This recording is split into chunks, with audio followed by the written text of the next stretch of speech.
yang bisa membawa bangsa ini menjadi lebih baik. Amin. Alhamdulillah, puji syukur kita panjatkan kehadirat Allah Subhanahu wa Ta'ala. Pada pagi hari ini kita bisa berkumpul di ruangan yang sangat sejuk ini, yang sangat bersahabat. Kami sangat bersyukur pada hari ini bisa bersilaturahim dengan saudara-saudara sekalian, teman-teman, Bapak Ibu guru di UIN Sunan Kalijaga. Ini menjadi kehormatan yang luar biasa bagi kami telah diterima dengan sangat hangat di UIN Sunan Kalijaga ini. Selanjutnya salawat serta salam tak lupa kita panjatkan kepada Nabi Muhammad Sallallahu Alaihi Wasallam yang semoga kita mendapatkan syafaatnya narasumber pertama. Bapak Ibu sekalian, adik-adik mahasiswa, alhamdulillah kami pertama ingin menyampaikan terima kasih yang sangat-sangat kepada Prodi PGMI UIN Sunan Kalijaga yang telah menerima kami. Kami mengajukan permohonan pada bulan kemarin bahwa ada kegiatan KKL, jadi kami ada program kegiatan kuliah kerja lapangan. Ini menjadi salah satu kegiatan di Prodi PGMI yang Metro, dan alhamdulillah bisa memberikan hangat sehingga hari ini bisa tercipta kegiatan ini, kemudian juga kegiatan kuliah umum dengan tema problematika pendidikan dasar pada penerapan kurikulum merdeka. Mudah-mudahan kita bisa mengikuti kegiatan ini dengan baik. Yang kedua, ini menjadi pengalaman yang sangat berharga bagi kami dan mahasiswa kami di Jogja ini. Jadi mereka sambil belajar juga sambil berekreasi. Banyak hal yang bisa kami dapat. Ini bisa menjadi contoh bahwa kalian ingin ya, jadi itu dimulai dari bagaimana sih kita melakukan hal kecil dulu, nggak usah lomba atau gitu ya. Dari itu apa yang bisa kita lakukan. Saran kita dulu ya, semaksimal yang kita bisa. Perkara itu nanti hasilnya seperti apa tidak tahu atau tidak, mau bilang pukul terus, gitu ya. Oke, next mas. Ya, solusinya apa tadi? Harus proaktif. Ya.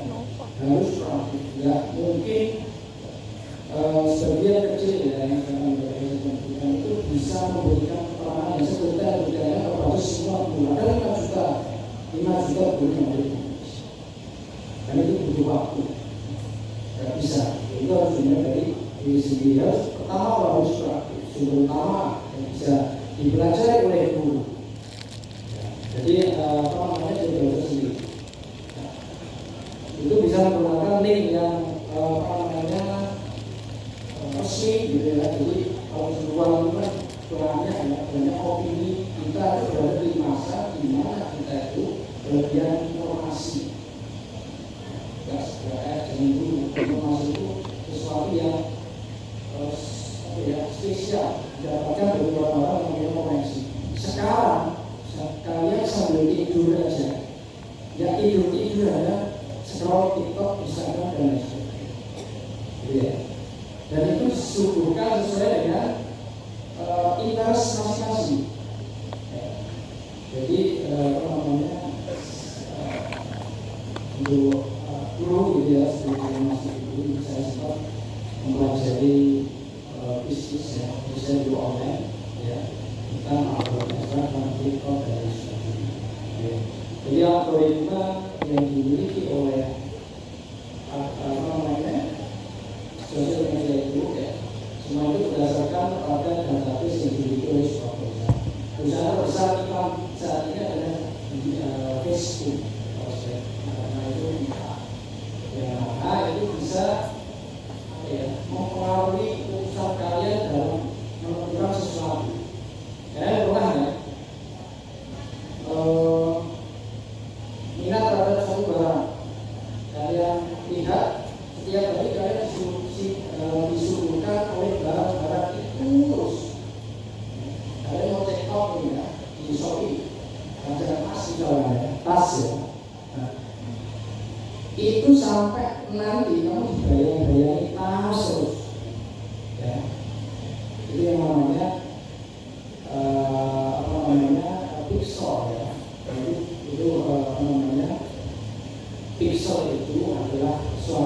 yang ditamakan gitu ya, ditamakan untuk mengambil data yang itu data itu kebiasaan kalian. Makanya kalian itu disebutkan konten yang sesuai dengan Anda terus menerus ya, sehingga Anda terpengaruh dan mengambil keputusan sesuai dengan yang diharapkan. Jadi cara mempengaruhi orang lain melalui teknologi seperti itu. Ya. Oke, next mas. Yang kedua, iya, saya mengenai kelima, tapi itu banyak sekali sebenarnya. Ini secara global saja. Yang kedua, kesulitan merancang kurikulum yang sesuai dengan kebutuhan lokal. Jadi di kurikulum Merdeka itu diberi keleluasaan untuk menyusun kurikulum lokalnya masing-masing. Ya. Walaupun misalkan ya, ditentukan kerangka, ya, kerangka, tapi di satuan pendidikan itu boleh menyusun kurikulumnya sendiri, gitu ya. Karena tiap satuan pendidikan itu mempunyai presentasi yang berbeda-beda. Ya. Ada yang di perkotaan, ada yang di pedalaman, itu jauh berbeda karakteristiknya. Ya. Pada umumnya di perkotaan misalnya itu lebih mempunyai fasilitas yang sebenarnya cukup ya, untuk diperlakukan kurikulum ini. Cuman ya, kita lihat misalkan di pelosok di desa itu tidak seperti yang kota, itu jelas ya, jelas ada berbeda-beda. Makanya diberikan untuk menyusun kurikulum lokal sendiri. Bagaimana sih siswa itu seperti apa, mau dibawa kemana, visi-visinya seperti apa. Ya, jadi itu sangat luas untuk merancang kurikulum lokal. Nah, bagaimana solusinya? Ya, itu mempelajari dan memahami kurikulum lokal siswa harus wajib ya. Itu namanya pembelajaran organisasi. Maka kita harus bisa memahami dan mempelajari kebutuhan siswa itu apa. Beda-beda ya. Tiga itu ya. Jadi kebutuhan luasan. Dan selanjutnya yang ketiga ya, disuruh kata namanya problematika tidak ada materi atau sumber belajar yang sesuai dengan kurikulum kita. Maksudnya dari sini masih sedikit sama sekali, tetapi sudah banyak gitu ya. Nah, solusinya apa? Yang pertama tadi belajar langsung dari sumber yang disediakan pemerintah, ya. Atau guru bisa mengembangkan bahan ajar sendiri. Jadi memang guru mereka itu tidak hanya siswa yang merdeka, gitu ya. Tapi guru harus bisa merdeka. Merdeka dalam arti apa, gitu ya? Diharuskan untuk bisa membuat sendiri. Apakah itu bisa dilakukan sebagai merdeka atau seperti apa? Itu adalah pendapat masing-masing. Ya. Karena menurut saya merdeka itu tidak bisa diurus dengan kurikulum. Ya, kurikulum itu hanya alat ya, karena untuk memerdekakan misalnya seperti itu. Tapi sebenarnya untuk merdeka itu dengan diri sendiri. Kemudian problem yang selanjutnya tempat ya, kurangnya keterampilan dalam teknologi. Nah, di sini sering dialami oleh guru yang senior biasanya sudah menganggap dirinya itu tua. Kita harus berani ya, yang menganggap dirinya itu tua. Tapi sebenarnya banyak ya guru tua yang mau belajar ya, ilmu teknologi, ya itu ada-adanya bisa. Dan itu solusinya apa? Ya. Nah, solusinya harus membiasakan. Ya, teknologi itu bukan sesuatu yang sulit ya. Kalau hanya sekedar untuk menerapkan kurikulum ini, ya, teknologi itu sulit ini ya. Berarti yang memang sudah advance. Ya. Nah, kalau untuk menerapkan kurikulum ini kan saya rasa tidak sulit. Hanya perlu kebiasaan. Ya, hanya perlu kebiasaan. Seperti itu ya. Pak, nanti bagaimana kalau misalkan memang proses ini tidak ada internet, ya, tidak ada perangkat yang mendukung, ya. Nah itu adalah salah satu problem lagi. Ya. Problem yang pertama tadi kan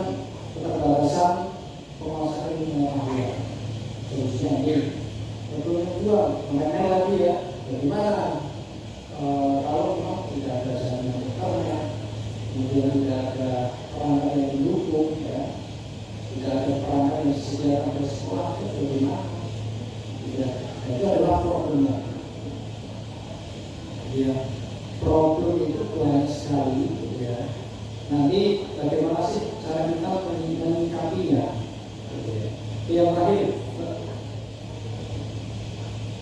nah, ini tidak ada dukungan dari pihak sekolah dan pemerintah. Yang maksud dari sini adalah kurang, ya, kurang dukungannya mungkin ya dari sekolah dan pemerintah. Ini problem-problem yang saya duduk yang manis, benar nggak? Ada lagu itu, aku yakin bapak ibu guru di sini yang sudah sepuh mendengar lagu itu. Tangan ke atas, tangan ke samping, tangan ke depan, duduk yang manis. Ada, beda lirik, beda zaman. Hanya saja waktu itu tidak ada handphone sehingga tidak viral itu. Mungkin kalau kita lempar handphone Anda, gawai Anda di tahun 2000-an, mungkin tidak viral itu. Mungkin tidak heboh itu.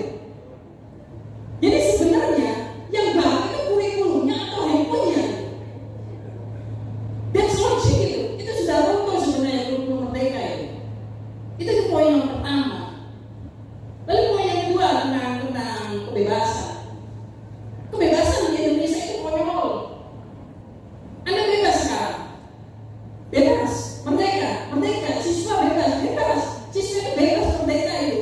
Gak usah diomong sebenarnya. Tapi persoalannya, apakah mereka memiliki akses yang sama ini? Bayangkan, saya kasih top eksperimen. Silakan bayangkan, saya tampik pikiran kalian. Aku yakin di ruangan ini punya gawai semua itu. Oke? Sepakat ya? Punya handphone. Di dalam handphone kalian silakan cek itu. Belum ada larangan untuk mendownload TikTok atau Instagram. Oke? Bahkan belum ada larangan kalian tidak boleh ini, tidak boleh itu di titik tertentu. Kalian bebas mau joget di tengah jalan, direkam ketinggalan, it's okay. Bahkan orang jual pentol dikasih cireng, dikasih apel itu, ada yang tahu kontennya di sekolah SD itu, jualan kue leker, isi opole. Oh ini bagus ini. Ada kan ya? Isi apel, isi apa? Oh my god itu. Dia lebih viral, lebih dikenal di dunia maya ketimbang kalian yang pakai alma mater. Bebas itu. Bahkan ibu-ibu ngerumpi di tetangganya, bebas itu. Bahkan lebih eksis. Oke, bebas ya. Karena apa? Karena aplikasinya sama. Bayangkan sekarang, saya pantik pikiran kalian. Bayangkan jika handphone Mbak ini aplikasi TikToknya tidak ada tombol upload. Itu yang pertama. Aplikasi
Tapi alatnya berbeda. Seperti ilustrasi saya tadi. Di sana itu nggak bisa didapet itu padahal lagi didapet secara viral. Di sana make upnya banyak, filternya kurang tertolong, nggak bisa dia kamuflase wajahnya. Padahal Ayu Ting Ting sudah pakai make up yang pakai filter yang lucu, yang bagus-bagus, yang lebih glowing. Bayangkan ketimpangan itu. Jadi saya sepakat dengan lagu Bapak Irama. Ada yang tahu? Yang kaya makin kaya, yang miskin makin miskin. Karena apa? Karena kita tidak pernah berusaha membicarakan akses yang sama. Padahal itu hak kita. Itu poin pentingnya. Makanya selalu kritik tadi, apakah semua itu adalah kebanggaan? Sudah saya jawab tadi lewat lagu akan ke atas. Apakah ini upaya legitimasi? Nanti akan saya jawab juga. Apakah ini juga suatu produk? Nanti akan saya jawab juga. Jadi ini urusan masalah saya yang saya temukan sehingga saya lebarkan pada turunan-turunan yang lebih tajam. Silakan lihat slide-nya, Pak. Itu kalau bisa di zoom apa? Oke, yang geser sebelah sana. Saya kasih kuliah atau kurikulum itu.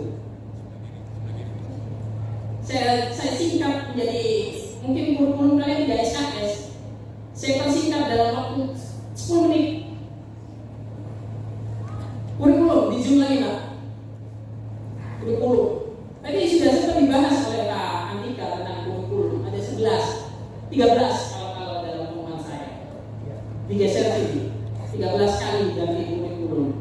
13 ya Pak. 13 yang terbaru ini. Di bukan 12. Kurikulum di Indonesia saya uji keautentikan dari kurikulum Merdeka.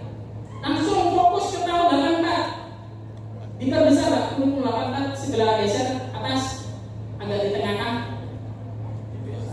Lihat 84. Di sini mungkin yang sedang sepuh-sepuh menikmati itu. Tahun 84 bayangkan, tahun 84 siswa itu sudah disuruh aktif. 84 kalian mungkin masih dalam pengelolaan Bapak Ibu kalian janjian di pasar. 84 sudah disuruh aktif. Namanya saja dokumen itu. Bukan lagi merdeka, tapi cara belajar siswa aktif. Tahun 84 sudah disuruh aktif.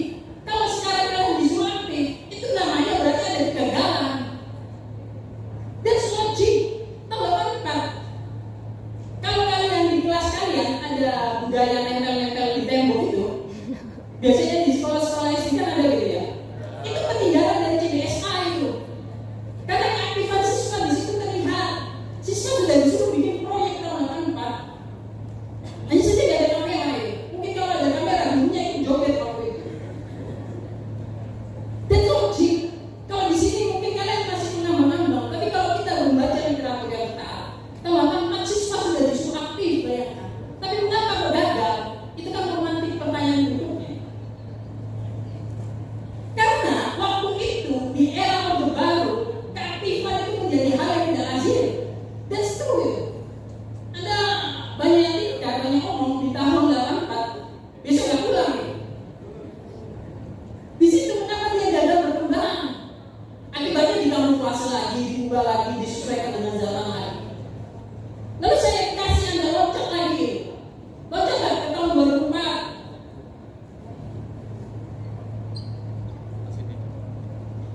Geser Pak, biar kelihatan nama kurikulumnya. Geser yang sama.